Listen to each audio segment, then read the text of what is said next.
Hi again. I want to talk to you today about long hair in the Bible. People have asked me, I don't know how many times, why I have long hair. And one of the reasons is consecration to God. The Nazarites, they left their hair long as a sign of their consecration to God. And that's biblical. That's in the Old Testament, it shows that. It was not until the New Testament times under the Roman Empire that short hair even became a thing. The Roman Empire, which is the kingdom of the Antichrist, was behind short hair to begin with. Short hair is one of the things that didn't really exist. The men grew their hair long all the time up until the Roman Empire when they came up with the idea of short hair for men. And I'm going to show them what the Bible says about long hair for men in the Bible. I mean, I'm going to give you a biblical perspective. You probably haven't heard this because most people are still under the influence of the Roman Empire thinking of short hair for men. And it's not biblical. It just isn't. There's nothing wrong with having short hair. If you want to have short hair, go ahead. It makes no difference. You're not saved because you have long hair or you have short hair. You're saved because you confess Jesus Christ as Lord and believe in your heart God raised him from the dead. The judgment of John 3:18 doesn't say he who believes in him and has short hair is not condemned. It doesn't say he that believes in him and has long hair is not condemned. It doesn't say that he who believes not is condemned because he has long hair. It doesn't say that. It doesn't say he's condemned because he has short hair. Hair has nothing to do with your salvation, has nothing to do with anything. God hears your prayers just as much whether you have long hair or whether you have short hair. In the Old Testament, God told the Nazarites that their sign of consecration to God was their long hair, not getting their hair cut. That was a sign of their consecration. And that long hair was the sign of their consecration. So we're going to look at all the places where the Bible talks about men and hair, basically hair in general. And we're going to make it clear what the Bible says. And I don't care what people say. I don't care what tradition says. I care what the Bible says. The first place where hair is addressed in the Old Testament is in the book of Numbers. In Numbers chapter 6, starting at verse 1, the Lord spoke to Moses under the Old Covenant. This is under the Old Covenant in the Old Testament times. It says in Numbers 6:1, and the Lord spoke to Moses, saying, speak to the children of Israel and say to them, when either man or woman shall separate themselves to vow a vow of a Nazarite to separate themselves unto the Lord, he shall separate himself from wine and strong drink, and shall drink no vinegar of wine or vinegar of strong drink, neither shall he drink any liquor of grapes, nor any moist grapes or dried. So he's talking about whether either a man or a woman separates themselves as a vow of a Nazarite. This is to both men and women. Okay, so it says, first of all, they can't drink the strong drink. And then in verse 4, all the days of his separation shall he eat nothing that is made of the vine tree from the kernels even to the husk. All the days of the vow of his separation, there shall no razor come upon his head. He cannot get his hair cut. The sign of his consecration is not getting his hair cut. No razor shall come upon his head all the days of the vow of his separation or his consecration. No razor shall come upon his head until the days be fulfilled. In other words, the whole time of your consecration, you have to keep your hair long. You can't cut your hair. So all the days of the vow of his separation, there shall no razor come upon his head until the days be fulfilled in which he has separated himself unto the Lord. He shall be holy and shall let the locks of his hair of his head grow. He shall let his hair grow long. And if we continue reading, it says in verse 6, all the days that he separates himself unto the Lord, he shall come at no dead body. He shall not make himself unclean for his father or his mother or his brother or his sister when they die, because the consecration of God is upon his head. All the days of his separation, he is holy unto the Lord. So he's holy unto the Lord. He's set apart unto the Lord. He's consecrated. And the sign of that is the long hair, is not getting your hair cut. Verse 9, and if any man die very suddenly by him, and he has defiled the head of his consecration, notice that the sign of his consecration is his head, He's defiled the head of his consecration. Then he shall shave his head in the day of his cleansing, and the seventh day he shall shave it. So shaving your head was a sign that you were unclean. You were unclean, so you had to cut your hair. This makes it clear that the sign of the consecration was the long hair. The long hair was the sign of the consecration, because what did he have to do in order to cleanse himself? He had to cut off his hair and start over. He had to shave his head and then start over again.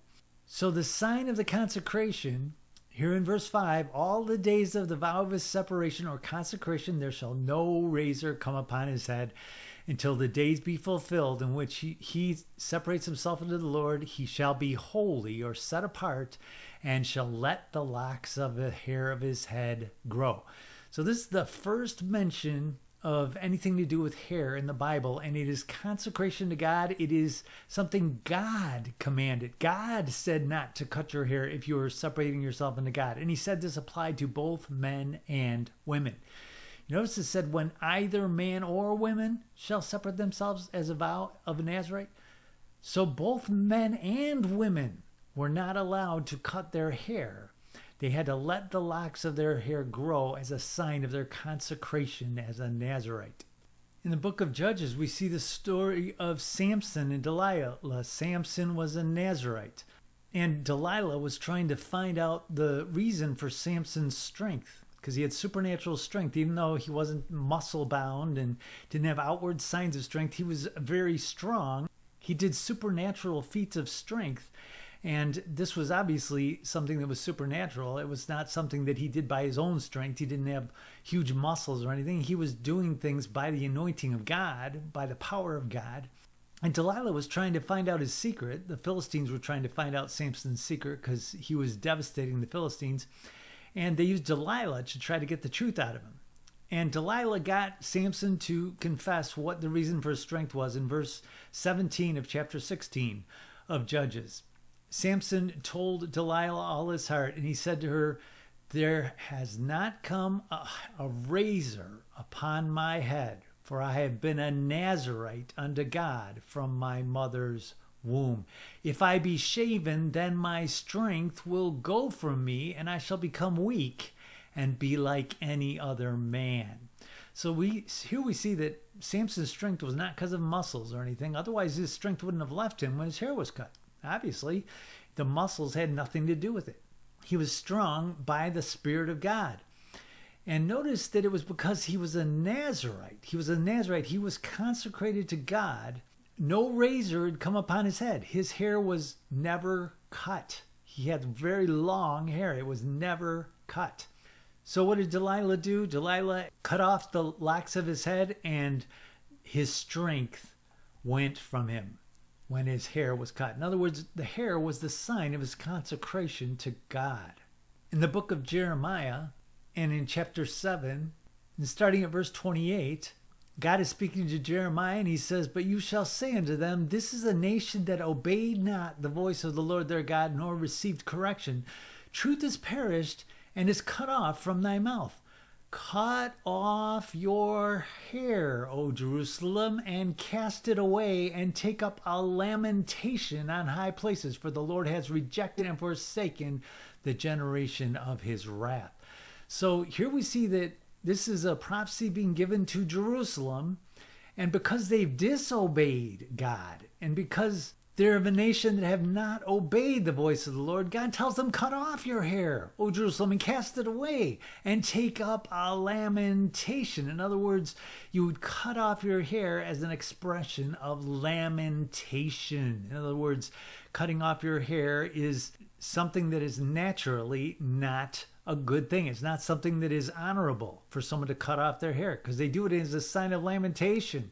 In other words, it's a humbling of yourself. It's to cut off your hair, O Jerusalem, and cast it away, and take up a lamentation. Then, of course, we have the Shroud of Turin. We see here's a image of the Shroud of Turin here. It is a single piece of cloth bearing a front and back image of a crucified man. Now, we know this is Jesus Christ. Everyone who, if you don't know the whole story of the Shroud of Turin, you then understand that the Shroud of Turin is what Jesus was wrapped in. and the shroud has undergone more scientific testing than any relic in human history. These investigations concern the unique nature of the image and the dating of the cloth itself. The image is a faint sepia-colored outline of a crucified man with dark brown stains, confirmed now to contain AB blood particles, in anatomically correct locations matching descriptions of Jesus' scourging and crucifixion found in the Gospels. The image of the face reveals a beard, a mustache, and shoulder-length hair parted in the middle. Notice that in 1978, Shroud of Turin research project investigations confirmed that the image was not formed by dyes, chemicals, vapors, or scorching, and was not formed by brushstrokes. Researchers have investigated multiple naturalistic explanations, but none can account for the unique features of this photographic negative. In other words, this is a supernatural phenomenon. The Shroud of Turin was given to us to show us what Jesus looked like. And notice Jesus had shoulder-length hair. You can see it a little more clear in this image how there's shoulder-length hair. His hair's down past his shoulders. Was Jesus evil for having long hair? Was the Son of God evil for having long hair? Was Samson evil for having long hair? Were Nazarites evil for having long hair? Jesus Christ is the best example, obviously, because Jesus is the Son of God. Jesus had shoulder-length hair.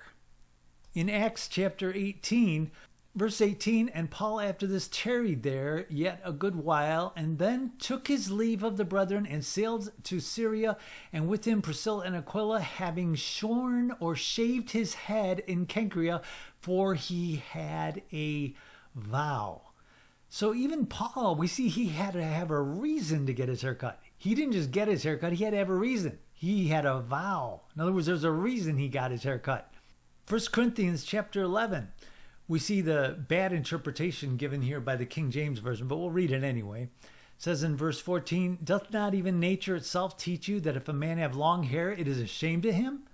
Now, this is the only verse in the Bible that people have twisted to this point where it says the wrong thing. This is not what it says. If you read the interlinear, we'll look at it in a minute. But it doesn't say, doth not even nature itself teach it. It doesn't say that. People base their whole idea that men should not have long hair on this one verse. Well, let's see what the interlinear says.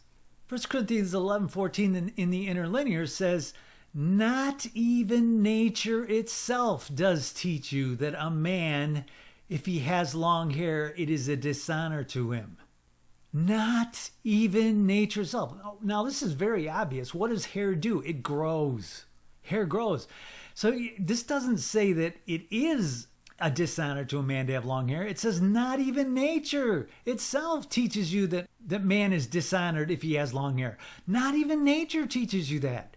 This is 3761 out. This is not even nature itself teaches you that a man, if he has long hair, it's a dishonor to him. Now, the reason people take this out of context is because they don't understand the rest of this section of Scripture. So let's look at the whole section of Scripture in 1 Corinthians 11. 1 Corinthians chapter 11, starting at verse 2, now I praise you, brethren, that you remember me in all things, and keep the ordinances as I have delivered them unto you. So here Paul gave them some guidelines. He gave them some ordinances that were guidelines. And he says in verse 3, but I would have you know that the head of every man is Christ, and the head of women is the man, and the head of Christ is God. The head of every man is Christ. And if a woman is married, then her head is the man. Now, a woman still has her own will, and she's not under the control of a man. A man has no right to tell a woman what to do. That's not what this is saying. This is just giving a spiritual hierarchy here. That's all this is doing. This is not a put down to women. Then verse 4, every man praying or prophesying having his head covered dishonors his head. So here he's talking about having your head covered. Not talking about hair. He's talking about coverings for your head. And this is very plainly told to us in the next verses. But every woman praying or prophesying with her head uncovered dishonors her head, for that even all one as if she were shaven. In other words, in these ordinances that Paul was given the churches, based on what the Roman Empire had set in place in society's laws, because we know that later on it tells us In verse 16, we have no such custom. So all this that he's talking about is based on having no such custom. This is not things that will save you or take away your salvation. These are ordinances he was giving based on what the way society was at that time. We have no such custom, neither do the churches of God. In other words, during the Roman Empire's reign, this was the custom. That custom was that a woman should not pray or prophesy with her head uncovered. It's not talking about your hair. It's talking about a covering for her head. Verse 6, for if the woman be not covered, let her also be shorn. In other words, her hair was one thing and the covering was another.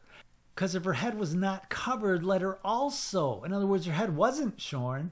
But if her head was not covered, in other words, there wasn't a covering on her head, then let also her head be shorn. So in the custom of that day under the Roman Empire, it would dishonor a woman to not have a covering on her head. But if it be a shame for a woman to be shorn or shaven, then let her be covered. So in other words, because it was a shame for a woman to have her head shorn or shaven, she had to have a covering on her head. For a man ought not to cover his head. So he's talking about coverings for your head. He's not talking about hair. For as much as he is the image and glory of God, but the woman is the glory of man. For the man is not of the woman, but the woman of the man. Neither was the man created for the woman, but the woman for the man. For this cause ought the woman to have power on her head because of the angels. Now, this is all based on customs that Paul was giving these churches. This is not something that would take away your salvation. Is not something that would cause you to not get your prayers heard. We see over and over in the Bible that people prayed in times of desperation with their heads covered or uncovered. People prayed and they got answers to their prayers. Having your head covered was a basis of custom at that time. And Paul himself says that right here in this letter. He says that this is all based on custom. But he says that the woman should have this covering, to have this sign of authority on her head. Nevertheless, neither is a man without the woman, nor is the woman without a man in the Lord. So here we see that man and women, they're equal in God's sight. Man is not better than woman, and woman is not better than man. Neither is the man without the woman, neither is the woman without the man in the Lord. So they're dependent on each other. Mankind cannot continue without women, and it can't continue without men. You have to have both men and women. Verse 12, for as the woman is of the man, even so is the man also by the woman, but all things of God. Then verse 13, judge in yourselves, is it comely that a woman pray unto God uncovered? So this is really an important statement here. He's saying judge for yourselves. You judge. Is it comely that a woman pray unto God uncovered? Now in this day and age, you'd say no, it isn't. Because in our customs of this day and age, no, a woman doesn't have to have her head covered. At that time, they did. Then verse 14, doth not even nature teach you that if a man have long hair, it is a shame to him? Now we know that this is the wrong interpretation. And what the verse actually says is not even nature itself teaches you that if a man has a long hair, it is a dishonor to him. Not even nature teaches that to you. In other words, long hair is not a dishonor to a man or a woman. Then it says in verse 15, but if a woman have long hair, it is a glory to her, for her hair is given to her as a covering. Now, this is based on custom because they had to have coverings on their heads. The women had to have coverings on their heads in order to pray to God in those days. That was something they required. It wasn't God. God didn't require this. This wasn't a requirement of God. This is something that custom required. So there's no mention of men having long or short hair here. There's no mention of it all. The only statement is here in verse 14 where it says, not even nature tells you that if a man has long hair, it's a dishonor to him. In other words, having long hair is not a dishonor to you. And they're saying this because they're telling women they should have long hair, for it is a glory to her. And then verse 16, but if any man seem to be contentious, we have no such custom. Does this say this is a command of God? Does it say that God is commanding this? No. He's saying we, and this is him giving ordinances that God did not give. These are ordinances that Paul was giving the church. He says, we have no such custom. We know that salvation is not based on whether you have long hair or not. God doesn't hear prayers based on whether you have long hair or not. No, God hears your prayers based on you following the principles of God, the principles of the kingdom of God. So there's no mention of men having short hair here. There's no mention that men should have long hair. There's nothing in all of this that says that. And notice verse 16, but if any man seem to be contentious, we have no such custom, neither the churches of God. In other words, if people say that a woman shouldn't have her head covered, and he's being contentious about that, we have no such custom. In other words, women had to have their heads covered. There's no mention of men having short hair here. And even Paul himself, we see, had to give a reason why he got his hair cut in Acts chapter 18, verse 18. He said he made a vow. That's why he got his hair shorn. In other words, he had to have a reason to get his hair cut. And of course, we see from the Shroud of Turin that Jesus Christ, Jesus himself, had shoulder-length hair. We see that Nazarites, as a sign of their consecration to God, had long hair. And they didn't get their hair cut as a sign of consecration. So, when people give me a hard time about my hair, I think, oh, good grief, these people have not studied the Bible. Because this is purely a tradition thing based on the Roman Empire's thinking. The Roman Empire is the one who brought about the idea of short hair. That was the Roman Empire, which is the kingdom of the Antichrist, by the way. They're the ones who came up with the idea of short hair. And, there's nothing wrong with having short hair. And it's not the end of the world if you have long hair or short hair. It doesn't matter. The Bible doesn't say you're saved because you have long hair or you're saved because you have short hair. The Bible says you're saved because you believe in Jesus Christ. John chapter 3, verse 18. He that believes in Jesus is not condemned if he has short hair. Does it say that? No. It says, he that believes on him is not condemned. But he that believes not is condemned because he has long hair. Does it say that? No. It's because he has not believed in the name of the only begotten Son of God. What are the commandments of God that are given to us? In 1 John chapter 3, John tells us what the commandments of God are. 1 John chapter 3, verse 23, this is God's commandment, that we should believe on the name of his Son, Jesus Christ, and love one another as he gave us commandment. So is there anything here about hair? Is there anything here about long hair? Oh, you got to have short hair. Oh, you got to have long hair. Does it say that? No. This is his commandment, that we should believe in the name of his Son, Jesus Christ. That falls in line with John 3:18. Who is not condemned? He who believes in Jesus is not condemned. He that does not believe is condemned because he has not believed. So he's telling the churches, this is the commandment, that we should believe in the name of his Son, Jesus Christ. And he says this is the commandment the church should have towards each other, is love one another as he gave us commandment. Jesus himself said, loving one another fulfills all the commandments. So loving one another is the only thing the church is actually commanded to do. We're supposed to love one another, and love accepts people as they are. It doesn't tell them to get their hair cut or not. So the commandment of God is to believe in the name of his Son, Jesus Christ, and that's what saves you or not. If anyone wants to be contentious about that, that's their problem. They have a problem then. Those are the people that have the problem. And that's why when people give me a hard time about long hair, I just think, well, that poor guy, he just doesn't understand the Bible. He hasn't studied the Bible, obviously. So that's what the Bible says about long hair. And honestly, if you have long hair, short hair, whatever, it doesn't matter. God hears your prayers based on your own faith, based on your own following of the principles of God, which have nothing to do with the length of your hair, what you look like, if you're tall or short. Your outward appearance, that has nothing to do with anything. Women don't have to have their heads covered. We know that that's true also. In the early church times, they believed that the women had to have their heads covered. No, that's not true. God never said that. So there's no commandment in the Bible that tells you should have long hair, short hair, or anything in between. You grow your hair the way you like it. Personally, I don't care if my hair is long or short. I can either grow it long or keep it short, and it's not going to bother me. I have kept it long since my 20s. I'm 61 years old, and since my mid-20s, I've had my hair long, at least shoulder length or more, since my probably early 20s.